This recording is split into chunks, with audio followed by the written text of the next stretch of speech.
Hi ಸ್ನೇಹಿತರೆ, welcome to our channel Mithun Raj ಅಡಿಗೆ ಮನೆ. ಇವತ್ತಿನ ವಿಡಿಯೋದಲ್ಲಿ ಸ್ಪೆಷಲ್ ಆಗಿ ನಾನು ಟೊಮೊಟೊ ರೈಸ್ನ ಮಾಡಿ ತೋರಿಸ್ತಾ ಇದ್ದೀನಿ. ನಾರ್ಮಲ್ ಆಗಿ ಟೊಮೊಟೊ ರೈಸು ಅಂತಂದರೆ ಈರುಳ್ಳಿ ಟೊಮೊಟೊ ಹಾಕಿಬಿಟ್ಟು ಉಪ್ಪು ಖಾರ ಹಾಕಿ ಮಾಡ್ತಾರೆ. ಆ ರೀತಿ ಟೊಮೊಟೊ ರೈಸ್ ಅಲ್ಲ, ಇದು ಸ್ವಲ್ಪ ಡಿಫ್ರೆಂಟ್ ಆಗಿ ಟೇಸ್ಟ್ ಮಾತ್ರ ಅಲ್ಟಿಮೇಟ್ ಆಗಿರುತ್ತೆ. ಟೊಮೊಟೊ ಮಸಾಲ ರೈಸ್ ಅಂತ ಹೇಳ್ಬೋದು. ಒಂದು ಸರಿ ಮಾಡ್ಕೊಂಡು ತಿನ್ನಿ, ಪದೇ ಪದೇ ಇದೇ ರೀತಿ ಮಾಡ್ಕೊಂಡು ತಿಂತೀರಾ. ಈ ವೆದರ್ಗೆ ಪರ್ಫೆಕ್ಟ್ ಅಂತ ಹೇಳ್ಬೋದು. ಅಡಿಗೆ ಮಾಡೋಕ್ಕೆ ಟೈಮ್ ಇಲ್ಲ ಅಂದಾಗ, ಒಂದೇ ರೀತಿ ಹಾಕಿ ಟೊಮೊಟೊ ರೈಸ್ನ ತಿಂದು ತಿಂದು ಬೇಜಾರಾದಾಗ ಒಂದ್ಸರಿ ಈ ರೈಸ್ ಟ್ರೈ ಮಾಡಿ ಸಖತ್ತಾಗಿರುತ್ತೆ. ಮೊದಲನೇದಾಗಿ ಒಂದು ಕಡಾಯಿಯಲ್ಲಿ 2 ರಿಂದ 3 ಸ್ಪೂನ್ ಅಷ್ಟು ಎಣ್ಣೆ ಹಾಕ್ತಿದ್ದೀನಿ. ಎಣ್ಣೆ ಸ್ವಲ್ಪ ಜಾಸ್ತಿ ಹಾಕೊಳ್ಳಿ, ರುಚಿ ಚೆನ್ನಾಗಿರುತ್ತೆ. ಎಣ್ಣೆ ಬಿಸಿ ಆದ್ಮೇಲೆ 2 ಬಿರಿಯಾನಿ ಎಲೆ ಹಾಕ್ತಾ ಇದ್ದೀನಿ. ನೆಕ್ಸ್ಟ್ ಒಂದು 5 ಲವಂಗ ಹಾಕ್ತಾ ಇದ್ದೀನಿ. ನೆಕ್ಸ್ಟ್ ಒಂದು ಏಲಕ್ಕಿನ ಹಾಕ್ತಾ ಇದ್ದೀನಿ. ನೆಕ್ಸ್ಟ್ ಸ್ವಲ್ಪ ಚಕ್ಕೆ ಹಾಕ್ಬಿಟ್ಟು ನಂತರ ಸಾಸಿವೆ, ಜೀರಿಗೆ, ಉದ್ದಿನ ಬೇಳೆನ 1 ಸ್ಪೂನ್ ಆಗುವಷ್ಟು ಎಲ್ಲವನ್ನು ಮಿಕ್ಸ್ ಮಾಡ್ಕೊಂಡು ಹಾಕ್ತಾ ಇದ್ದೀನಿ. ಗ್ಯಾಸ್ನ ಲೋ ಫ್ಲೇಮ್ ಅಲ್ಲೇ ಇಟ್ಕೊಂಡು ಇದನ್ನ ನೀಟಾಗಿ ಹುರ್ಕೋಬೇಕು. ಅಣ್ಣ, ನಿಮ್ಮೆಲ್ಲರ ಹತ್ರ ಒಂದು ರಿಕ್ವೆಸ್ಟ್, ನನ್ನ ಚಾನಲ್ನ ಮೊದಲನೇ ಬಾರಿ ನೋಡ್ತಾ ಇದ್ರೆ ಪ್ಲೀಸ್ ಎಲ್ಲರೂ ದಯವಿಟ್ಟು ಸಬ್ಸ್ಕ್ರೈಬ್ ಮಾಡ್ಕೊಳ್ಳಿ. ನಂತರ ಇದಕ್ಕೆ 5 ರಿಂದ 6 ಹೋಳು ಮಾಡಿರುವಂತ ಗೋಡಂಬಿನ ಹಾಕ್ತಾ ಇದ್ದೀನಿ. ಗೋಡಂಬಿ ಹಾಕಿದ್ಮೇಲೆ ಒಂದು ಮೀಡಿಯಂ ಈರುಳ್ಳಿನ ಸಣ್ಣದಾಗಿ ಕಟ್ ಮಾಡ್ಕೊಂಡು ಹಾಕಿದ್ದೀನಿ. ನಾನು ಮಾಡೋ ಕ್ವಾಂಟಿಟಿ ಒಂದು 2 ಹೊಟ್ಟೆ ತುಂಬ ಊಟ ಮಾಡ್ಬೋದು. ಅಂದ್ರೆ 1 ಗ್ಲಾಸ್ ಅಕ್ಕಿನ ಬಳಸ್ಬಿಟ್ಟು ಮಾಡ್ತಿದ್ದೀನಿ. ಒಂದು 2 ಹೊಟ್ಟೆ ತುಂಬ ಊಟ ಮಾಡುವಷ್ಟು ಮಾಡ್ತಾ ಇದ್ದೀನಿ. ಅದಕ್ಕೋಸ್ಕರ ಆ ಮೆಜರ್ಮೆಂಟ್ಗೆ ಏನೆಲ್ಲ ಐಟಮ್ಸ್ ಬೇಕು ಅವನ್ನ ಮಾತ್ರ ಹೇಳ್ತಾ ಇದ್ದೀನಿ.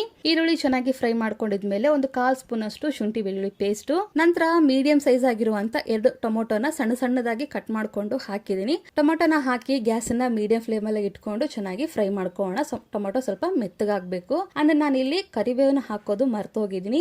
ಈರುಳ್ಳಿ ಹಾಕಿದ್ಮೇಲೆ ಹಿಂದೆಲೆ ಕರಿಬೇವನ್ನ ಹಾಕ್ಬಿಡಿ. ಕರಿಬೇವು ಹಾಕೋದು ಮರ್ತೋಗಿರೋದ್ರಿಂದ ನಾನು ಈಗ ಹಾಕ್ತಿದ್ದೀನಿ. ಇಲ್ಲಿ ನಾನು ಕರಿಬೇವು ಹಾಕ್ಬಿಟ್ಟು ಇನ್ನೊಂದ್ಸರಿ ನೀಟಾಗಿ ಕಲಿಸ್ಕೊಂಡು ಟೊಮೊಟೊ ಸ್ವಲ್ಪ ಮೆತ್ತಗಾಗೋವರೆಗೂ ಫ್ರೈ ಮಾಡ್ಕೊತೀನಿ. ಯಾಕಂದರೆ ಟೊಮೊಟೊ ಮೆತ್ತಗಾದ್ರೆ ರುಚಿ ಚೆನ್ನಾಗಿರುತ್ತೆ. ನೋಡಿದ್ರೆ ಮೆತ್ತಗಾಗಿದೆ, ಸೈಡಲ್ಲಿ ಎಣ್ಣೆ ಎಲ್ಲ ಕೂಡ ಬಿಟ್ಕೊಂಡಿದೆ. ಪೂರ ಪೇಸ್ಟ್ ಥರ ಆಗಬೇಕು ಅನ್ನೋದೇನೂ ಇಲ್ಲ.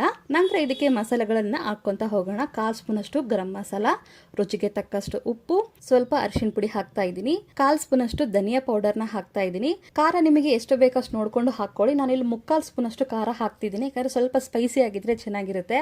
ಈ ವೆದರ್ಗೆ ಸ್ವಲ್ಪ ಸ್ಪೈಸಿಯಾಗಿ ಖಾರವಾಗಿದ್ರೆ ಸಖತ್ತಾಗಿರುತ್ತೆ. ಮಸಾಲೆಗಳನ್ನೆಲ್ಲ ಫ್ರೈ ಮಾಡ್ಕೊಂಡಿದ್ಮೇಲೆ ಒಂದು 1/4 ಲೋಟದಷ್ಟು ನಾನು ನೀರನ್ನ ಹಾಕ್ತಾ ಇದ್ದೀನಿ. ಜಾಸ್ತಿ ಹಾಕೋಬೇಡಿ, ಸ್ವಲ್ಪ ಹಾಕೊಳ್ಳಿ. ಯಾಕಂದ್ರೆ ಮಸಾಲ ಎಲ್ಲ ಟೊಮೊಟೊಗೆ ನೀಟಾಗಿ ಬ್ಲೆಂಡ್ ಆಗಬೇಕು. ಅದಕ್ಕೋಸ್ಕರ ಸ್ವಲ್ಪ ನೀರು ಹಾಕೊಂಡು ಗ್ಯಾಸನ್ನ ಲೋ ಫ್ಲೇಮ್ ಅಲ್ಲಿ ಇಟ್ಕೊಂಡು ನೀಟಾಗಿ ಫ್ರೈ ಮಾಡ್ಕೊಳ್ಳಿ. ನೀರು ಹಾಕೊಂಡ್ಮೇಲೆ ಲೋ ಫ್ಲೇಮ್ ಅಲ್ಲಿ 2 ನಿಮಿಷ ಇದನ್ನ ನೀಟಾಗಿ ಬೇಯಿಸ್ಕೋಬೇಕು. ಅವಾಗೆ ಟೊಮೊಟೊದಲ್ಲಿರುವ ಗೊಜ್ಜೆಲ್ಲ ಸೈಡ್ ಅಲ್ಲಿ ಬಿಟ್ಕೊಳ್ತಾ ಹೋಗುತ್ತೆ. ಲಿಡ್ ಕ್ಲೋಸ್ ಮಾಡಿ 2 ರಿಂದ 3 ನಿಮಿಷ ಲೋ ಫ್ಲೇಮ್ ಅಲ್ಲೇ ಬೇಯಿಸ್ಕೊಳ್ಳಿ. ಈಗ ಲಿಡ್ ಓಪನ್ ಮಾಡಿ ತೋರಿಸ್ತಾ ಇದ್ದೀನಿ ನೋಡಿ. ಗೊಜ್ಜಲ್ಲಿರುವಂತ ಎಣ್ಣೆ ಎಲ್ಲ ಸೈಡ್ ಅಲ್ಲಿ ಬಿಟ್ಕೊಂಡಿದೆ. ಇನ್ನೊಂದ್ಸರಿ ನೀಟಾಗಿ ಕಲಿಸ್ಕೊಂಡು ಆಲ್ರೆಡಿ ರೆಡಿ ಮಾಡ್ಕೊಂಡಿರುವಂತ ಅನ್ನನ ಹಾಕ್ತಾ ಇದ್ದೀನಿ. ಟೊಮೊಟೊ ಗೊಜ್ಜಿಗೆ ಅನ್ನ ಎಷ್ಟು ಬೇಕೋ ಅಷ್ಟೇ ಹಾಕೊಳ್ಳಿ. ಇಲ್ಲ ಜಾಸ್ತಿ ಪ್ರಮಾಣದಲ್ಲಿ ಹಾಕೊಂಡ್ರೆ ರುಚಿ ಚೆನ್ನಾಗಿರೋದಿಲ್ಲ. ಟೊಮೊಟೊ ಗೊಜ್ಜು ಮತ್ತೆ ಅನ್ನ 2 ಈಕ್ವಲ್ ಕ್ವಾಂಟಿಟಿನಲ್ಲಿ ಇದ್ರೇನೆ ರುಚಿ ಚೆನ್ನಾಗಿರುತ್ತೆ. ಈ ಒಂದು ಟೊಮೊಟೊ ರೈಸ್ಗೆ ಪಕ್ಕದಲ್ಲಿ ನಂಚ್ಕೊಳ್ಳೋಕೆ ಏನು ಬೇಕು ಅನ್ನೋದಿಲ್ಲ. ಜಸ್ಟ್ ಈರುಳ್ಳಿ ಇದ್ಬಿಟ್ರೆ ಸಾಕು. ಇಲ್ಲ ನಮ್ಗೆ ಏನಾದ್ರೂ ಬೇಕೇ ಬೇಕು ಅಂದ್ರೆ ಮೊಸರು ಬಜ್ಜಿ ಚೆನ್ನಾಗಿರುತ್ತೆ. ಈ ಒಂದು ರೆಸಿಪಿ ಲಂಚ್ ಬಾಕ್ಸ್ಗೆ ಪರ್ಫೆಕ್ಟ್ ಆಗಿರುತ್ತೆ. ಬೆಳಿಗ್ಗೆ ಟಿಫಿನ್ಗೆ, ಮಧ್ಯಾಹ್ನ ಊಟಕ್ಕೆ, ರಾತ್ರಿ ಊಟಕ್ಕೆ ಕೂಡ ಪರ್ಫೆಕ್ಟ್ ಅಂತ ಹೇಳ್ಬೋದು. ಎಲ್ಲವನ್ನೂ ನೀಟಾಗಿ ಕಲಿಸ್ಕೊಂಡಿದ್ಮೇಲೆ ಸ್ವಲ್ಪ ಕೊತ್ತಂಬರಿ ಹಾಕ್ಬಿಟ್ಟು ಇನ್ನೊಂದ್ಸಲ ನೀಟಾಗಿ ಕಲಿಸ್ಕೊಂಡು ಸರ್ವ್ ಮಾಡ್ಕೊಂಡ್ರೆ ತುಂಬಾನೇ ಸಿಂಪಲ್ ಆಗಿರುವಂತ ಟೊಮೊಟೊ ಮಸಾಲ ರೈಸ್ ರೆಡಿನೇ ಆಗೋಗುತ್ತೆ. ಮಾಡೋದು ಕೂಡ ಎಷ್ಟು ಸುಲಭ ಅಲ್ಲ, 5 ನಿಮಿಷ ಸಾಕು. ಅದಕ್ಕಿಂತ ಜಾಸ್ತಿ ಬೇಡವೇ ಬೇಡ. ರಾತ್ರಿ ಉಳಿದಿರುವಂತ ಅನ್ನದಿಂದಾದ್ರೂ ಮಾಡ್ಬೋದು, ಇಲ್ಲ ಫ್ರೆಶ್ ಆಗಿ ಮಾಡಿರುವಂತ ಅನ್ನದಿಂದಾದ್ರೂ ಮಾಡ್ಕೋಬಹುದು. ರುಚಿ ಮಾತ್ರ ಅಲ್ಟಿಮೇಟ್. ಒಮ್ಮೆ ಮಾಡ್ಕೊಂಡು ತಿನ್ನಿ, ಇದ್ರ ರುಚಿ ಯಾವತ್ತೂ ಮರೆಯಂಗಿಲ್ಲ. ಯಾವಾಗ್ಲೂ ಈ ಮಸಾಲ ರೈಸ್ ನೇ ಮಾಡ್ಕೊಂಡು ತಿಂತೀರಾ, ಅಷ್ಟು ರುಚಿಯಾಗಿರುತ್ತೆ. ಹೇಳಿದ್ನಲ್ವಾ, ಇದಕ್ಕೆ ಕಾಂಬಿನೇಷನ್ ಆಗಿ ಪಕ್ಕದಲ್ಲಿ ಈರುಳ್ಳಿ ಇದ್ಬಿಟ್ರೆ ಸಾಕು. ಅದಕ್ಕಿಂತ ಜಾಸ್ತಿ ಬೇಡವೇ ಬೇಡ. ಖಂಡಿತ ಈ ರೆಸಿಪಿನ ಟ್ರೈ ಮಾಡ್ತೀರಾ ಅನ್ಕೊಂಡಿದೀನಿ. ಈ ವಿಡಿಯೋ ನಿಮಗೆ ಇಷ್ಟ ಆದ್ರೆ ನನ್ನ ಚಾನಲ್ನ ಲೈಕ್, ಶೇರ್, ಕಮೆಂಟ್ ಮಾಡೋದನ್ನ ಮಾತ್ರ ಮರಿಬೇಡಿ. ಓಕೆನಾ? ಮುಂದಿನ ವಿಡಿಯೋದಲ್ಲಿ ಮತ್ತೆ ಸಿಗ್ತೀನಿ. ಅಲ್ಲಿವರೆಗೂ ಟೇಕ್ ಕೇರ್. ಬಾಯ್.